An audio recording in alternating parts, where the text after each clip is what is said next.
Hello, Year 8, and welcome to session 2, where I will go through the questions and discuss some of the answers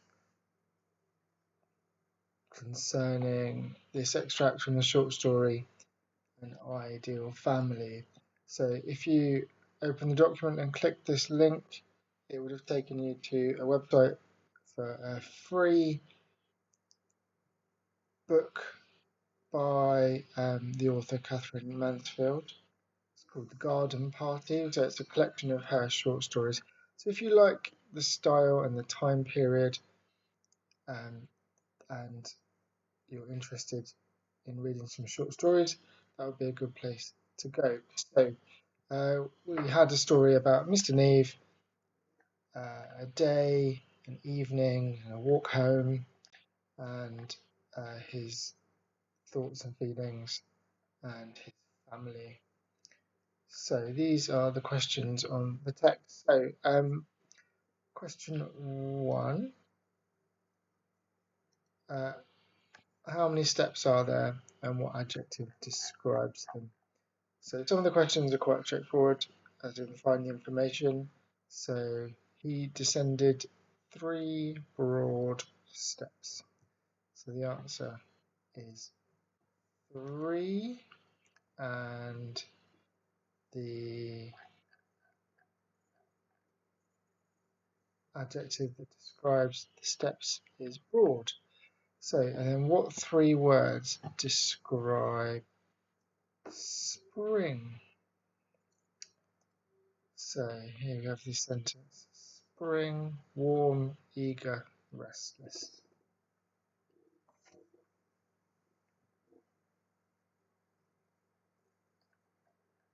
Question 3. So how is spring personified? So our questions are getting a bit more complex. So well done if you got this answer. So spring is being personified. So personification is a technique where something that is not human is given human characteristics. So here we have spring was waiting for him. So it's giving a personality to spring as if it's there and waiting. Then spring is ready in front of everybody to run up. So we've got an energetic, got a running spring. Waiting, so kind and patient. Spring is a person that is kind and patient, ready to run up. Then blow in his white beard, so quite playful. And then drag sweetly on his arm. So in this time period, ladies, girls would hold the arm of a gentleman. So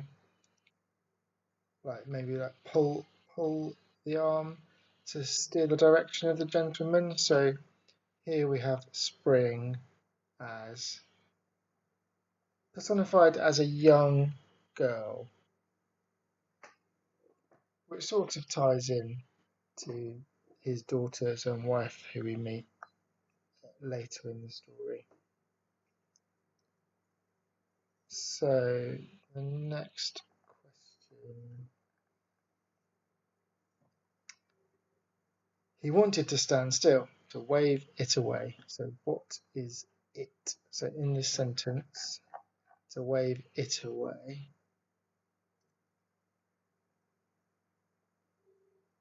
So here we have this section here.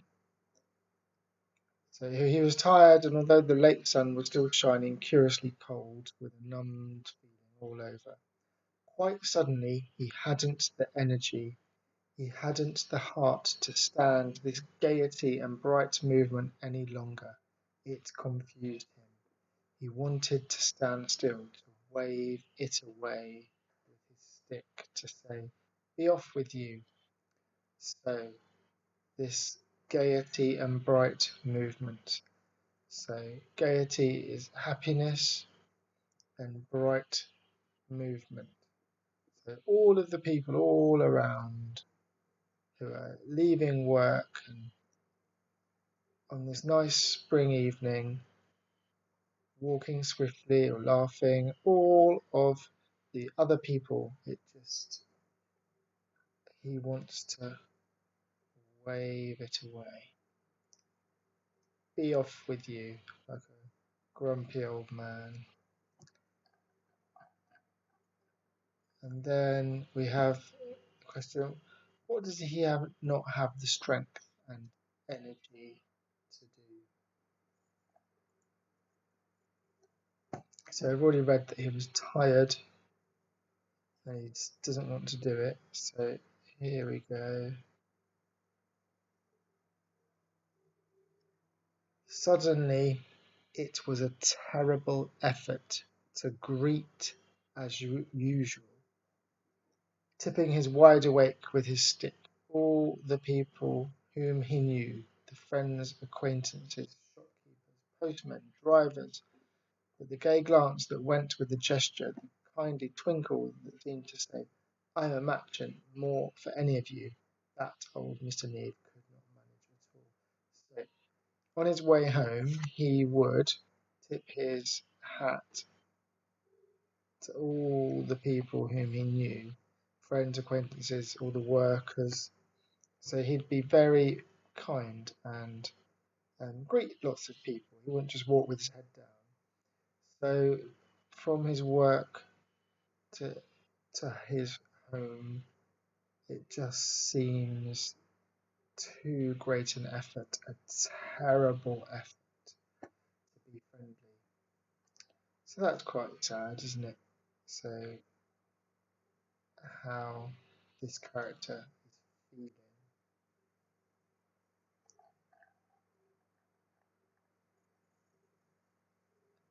So reread the first paragraph of the story. How does the writer use language to develop the theme of old age and isolation? So just looked at that section. So what shows ideas about Mr. Neave being old?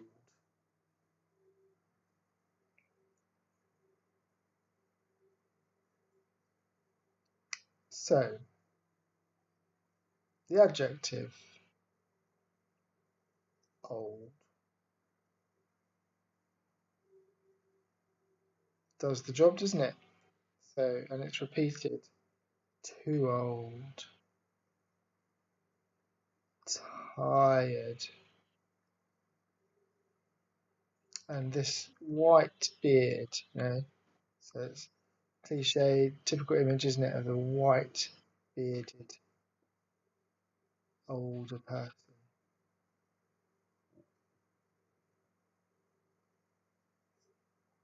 So no energy,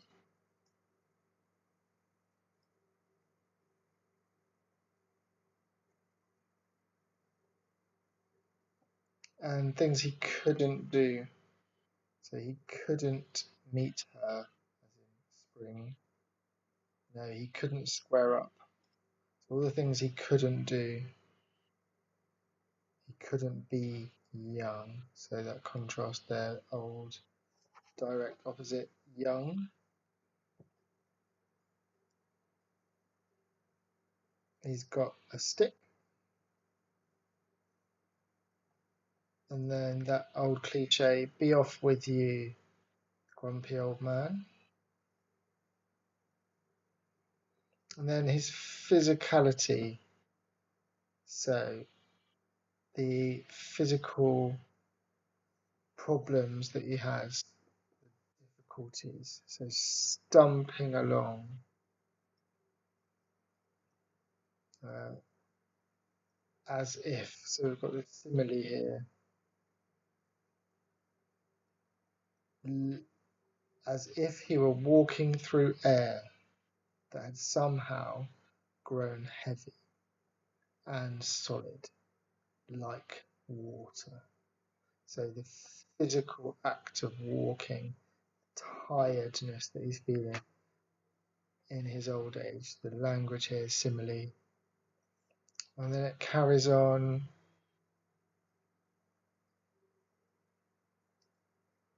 the noises. We've got these verbs, so the trams clank and the carts clatter. And all that noise is difficult for him to deal with, it seems.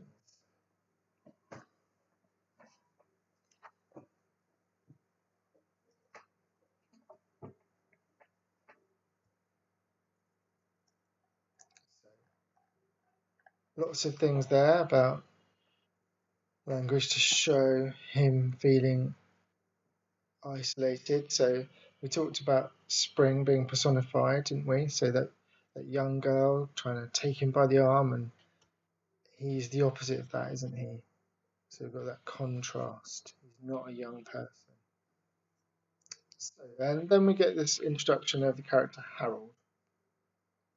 So as you've worked out, Harold is his son. So what time does he come back from lunch?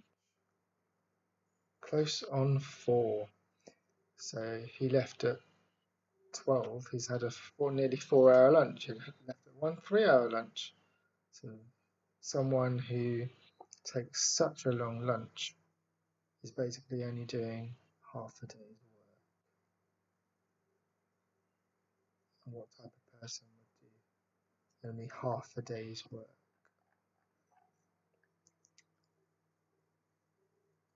So what adjectives are used to describe Harold? Here, question 8. And how does Mr. Neve feel about Harold?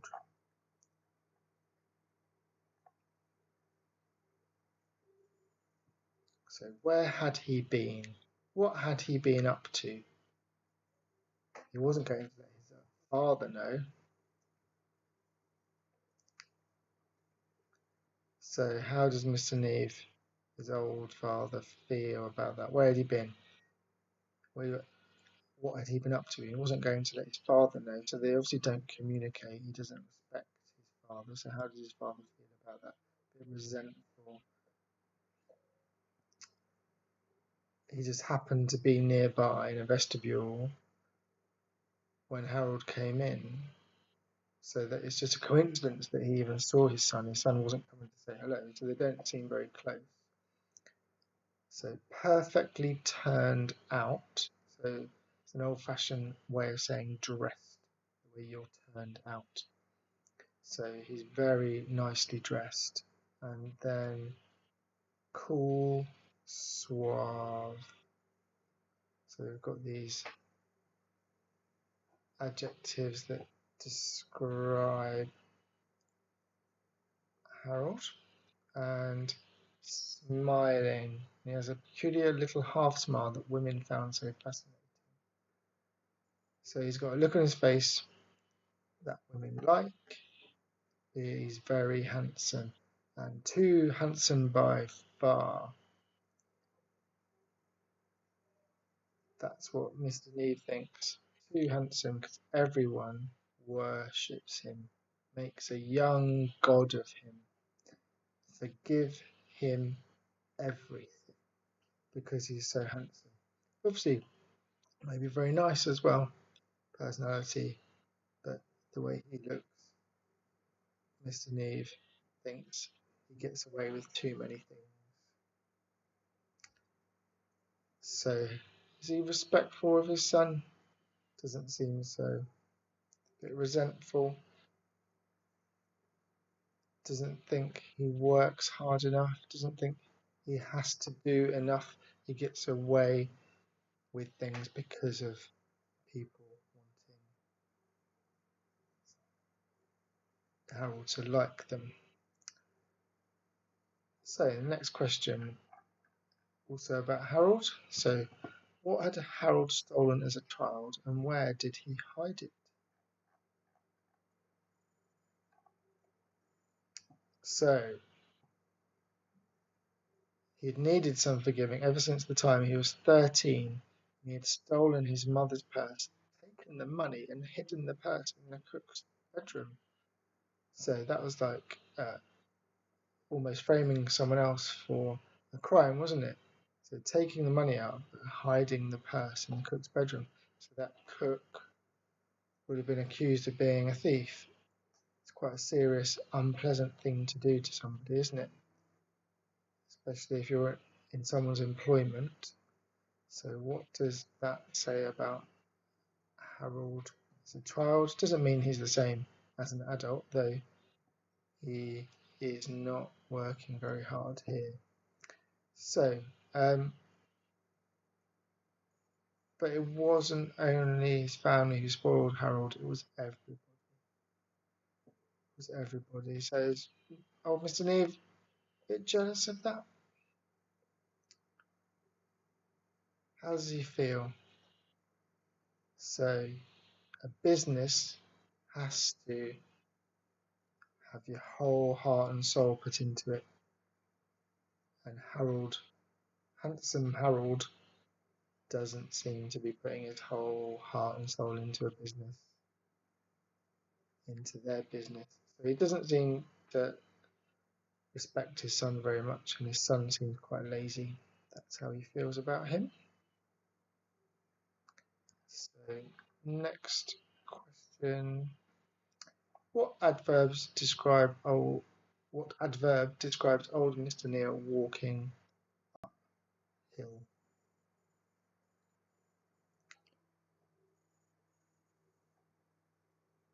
So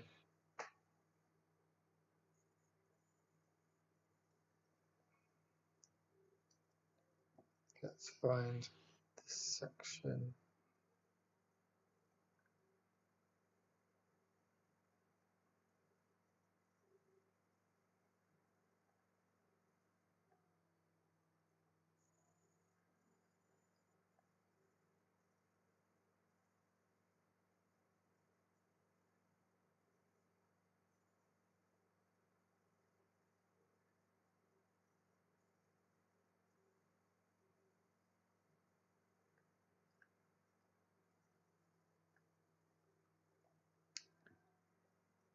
Well, he couldn't help a grim smile as painfully he began to climb the hill that led to Harcourt Avenue.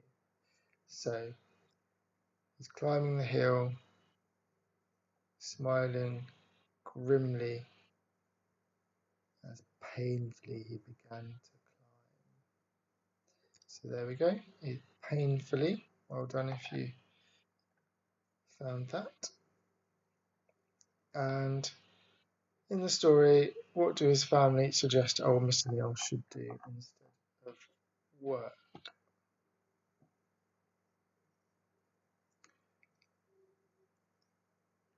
This section here.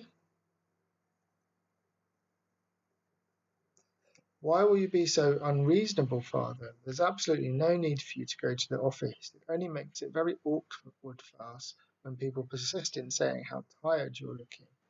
Here's this huge house and garden.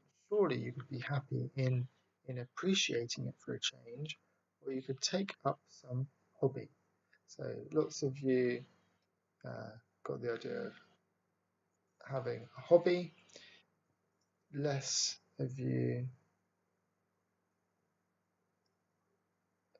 thought about he needs to stay at home and appreciate what he has. And the next question,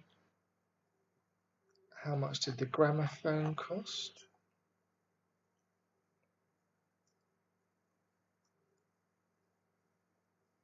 A 60 guinea gramophone in the music room. That's very expensive.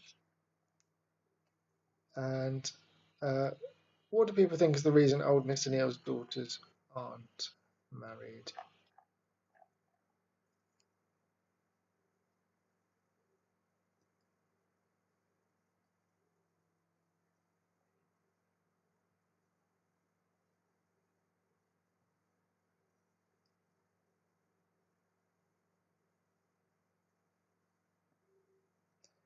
That was why the girls had never married, so people said. They could have married anybody, but they had too good a time at home. They were too happy together, the girls and Charlotte. So the family were all too happy to need to change. No, they didn't need to want to get away and start their own families when they had such a lovely home and gardens and each other. And question 14. So read the paragraph beginning with well, well. Uh, how does Mansfield use Mr. Neve's thoughts to develop the plot? What is the effect?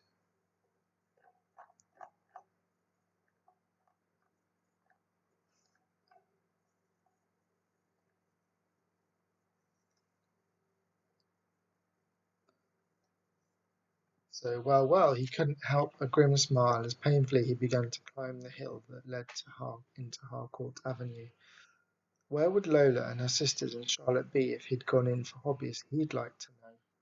Hobbies couldn't pay for the townhouse and the seaside bungalow and their horses and their golf and the 60-guinea gramophone in the music room for them to dance to.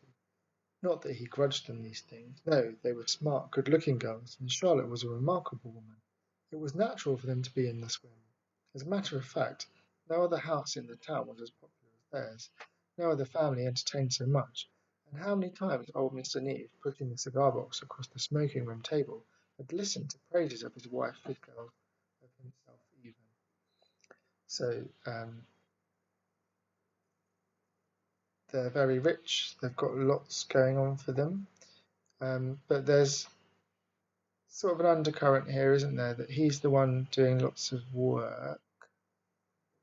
And when someone says, well, no, I don't mind. Sometimes, obviously, they do mind, don't they? So he doesn't grudge them these things, does he? Or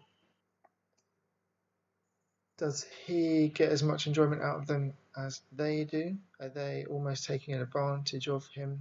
There's a sadness here, isn't there? They're having fun, so they're in the swim, so they're in the current of popularity. They've got lots of visitors attending their house and parties and things. But is Mr. Neve part of it? No, he's probably at work. So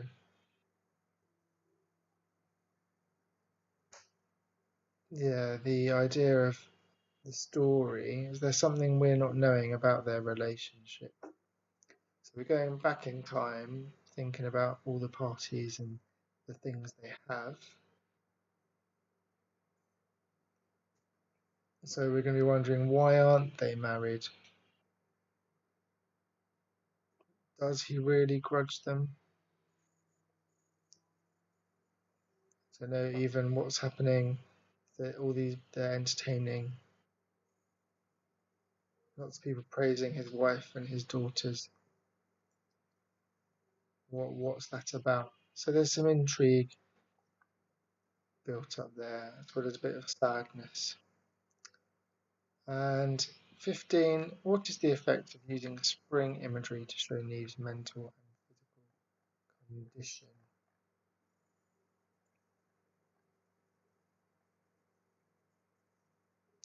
So lots of you got this nice idea of symbolism.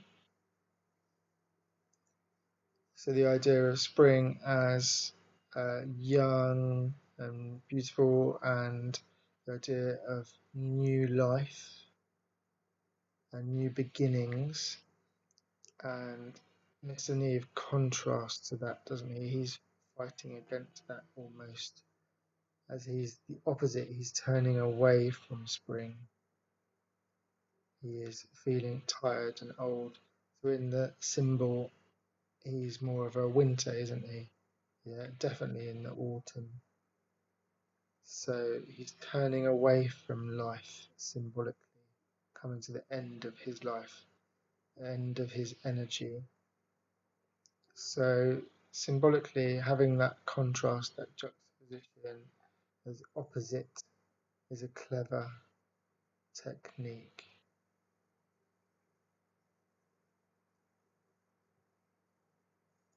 More weather imagery here, the wind of the evening, dark leaves, and there's a laughter, a cackle.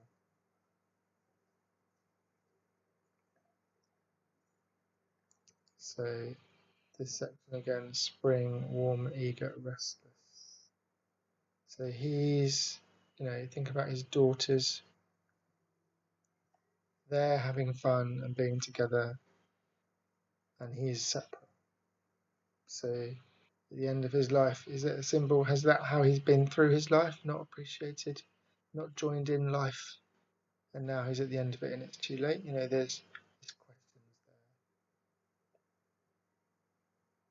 So, just a reminder: the link here to read the whole story.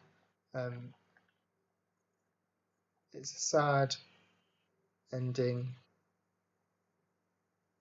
with the family and his memories.